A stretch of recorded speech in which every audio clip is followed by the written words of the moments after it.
Bonjour à tous et bienvenue pour cette vidéo où je suis agréablement content de vous partager aujourd'hui. Je voulais vous partager une chose importante en prépa mentale qui est, et notamment dans le sport de haut niveau et dans toute activité, quelle qu'elle soit, c'est le lien entre motivation et performance. On entend souvent dire les gens, ah bah oui, c'est celui il a gagné parce qu'il était plus motivé. Ah bah ceux qui gagnent, ce sont ceux qui sont toujours à 100%, à 200%, à 300% même. Et c'est pas forcément comme ça qu'il faut voir les choses. En effet, le lien entre performance et motivation va se faire. Vous allez avoir le lien, vous allez avoir la performance comme ça et la motivation dans ce sens-là. Et ce qui va se passer, c'est que ça va faire un U inversé. Et en fait, quand vous allez être du côté gauche de ce U inversé, donc au début de ce U inversé, vous allez être ce qu'on appelle en sous-motivation. Donc ce qui va se passer, je pense que ça vous est déjà arrivé en fait, comme moi, quand on n'est pas forcément motivé par quelque chose, on va être en sous-motivation et du coup on ne va pas forcément atteindre l'objectif souhaité. Au contraire, lorsqu'on va être de l'autre côté du U inversé, donc du côté droit aux extrémités, on va être ce qu'on appelle en surmotivation. Et ce qui va se passer, c'est que le fait d'être en surmotivation, ça va amener au même résultat que la sous-motivation. On va pas forcément atteindre l'objectif souhaité. On ne va pas être dans notre zone maximale d'optimisation. Donc l'objectif en prépa mentale, ça va être vraiment d'être dans une zone pour optimiser la motivation et non la maximiser. Donc chaque personne va avoir une zone différente en fonction de son état d'esprit ou d'elle. Et l'objectif, ça va être de trouver en fait cette zone qui permet d'être au maximum et d'atteindre les objectifs souhaités. Donc l'objectif, ça va être d'optimiser la motivation, pardon, et non de la maximiser. Parce qu'en fait, si on va maximiser cette motivation, ce qui veut dire, c'est qu'on va être en surmotivation. Et plus je vais donner de l'importance à l'objectif, à mon enjeu, plus ça va être anxiogène et plus il va y avoir d'enjeux mis en place par moi-même. C'est-à-dire que plus je vais être du côté droit de ce U inversé, plus je vais être motivé, mais sauf qu'à un moment donné, il va y avoir un seuil et ça va engendrer du coup une descente de cette motivation. Et même de la performance pour le coup. Donc en fait, l'objectif, ça va être vraiment d'être dans cette zone-là. Parce qu'en fait, si on est vraiment en surmotivation, il va y avoir des interférences et l'enjeu va prendre le dessus sur le jeu.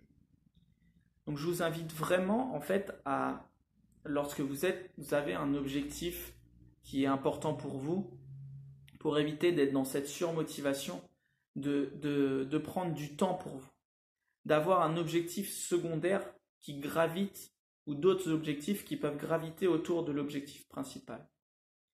Ça va vous permettre en fait de prendre du recul par rapport à votre objectif principal et quand vous allez revenir sur cet objectif-là, d'être beaucoup plus au clair et d'être beaucoup plus performant. C'est-à-dire que vous allez arriver ça va vous permettre d'avoir une bouffée d'oxygène par rapport à cet objectif qui vous tient tant à cœur et revenir plus performant sur cet objectif principal. Beaucoup de sportifs ont des objectifs secondaires, ont d'autres objectifs de vie à côté de leur objectif principal. Par exemple, Sir Alex Ferguson, entraîneur de Manchester United pendant pas mal d'années, avait cet objectif-là principal d'emmener son équipe le plus haut possible en tant qu'entraîneur. Et il avait aussi une passion pour le vin. Notamment, il me semble que c'était le bordelais. Il avait cette passion pour le vin et en fait, ce qui se passait, c'est que quand il n'était pas sur les terrains, il se passionnait pour le vin et c'était son autre objectif, vraiment d'être plus aguerri par rapport au vin et ça lui permettait en fait d'avoir du temps pour lui et d'avoir, comme je disais tout à l'heure, cette bouffée d'oxygène. Et ça lui permettait en fait, quand il revenait sur le terrain, d'être plus performant et d'être plus au clair. Et éviter d'avoir cette tête dans le guidon à chaque fois dans l'objectif principal. Je voudrais vous donner deux autres exemples. Par exemple, Lucas Ballot, joueur de handball professionnel en équipe de France, c'est un ailier droit. Lui, pareil, il a une passion pour l'art. C'est un artiste. Donc en fait, il a son objectif principal en tant qu'athlète de haut niveau, en tant que handballeur, de décrocher des titres.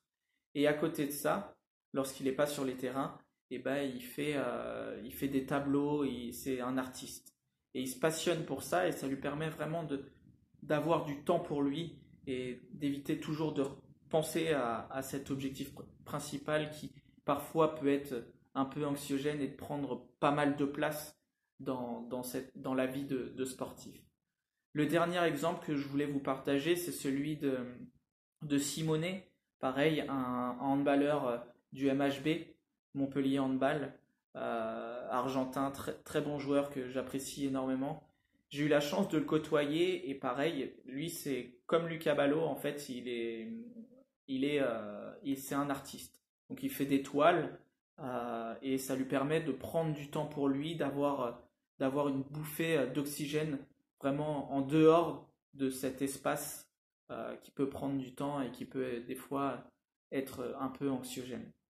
Donc je vous invite vraiment en tant que sportif, en tant qu'étudiant qui passe des concours, en tant que professionnel, en tant que salarié, en tant que manager, à vraiment prendre du temps pour vous et ce qui va vous permettre de prendre du recul pour ensuite revenir sur la tâche que vous avez à effectuer et du coup d'être beaucoup plus performant.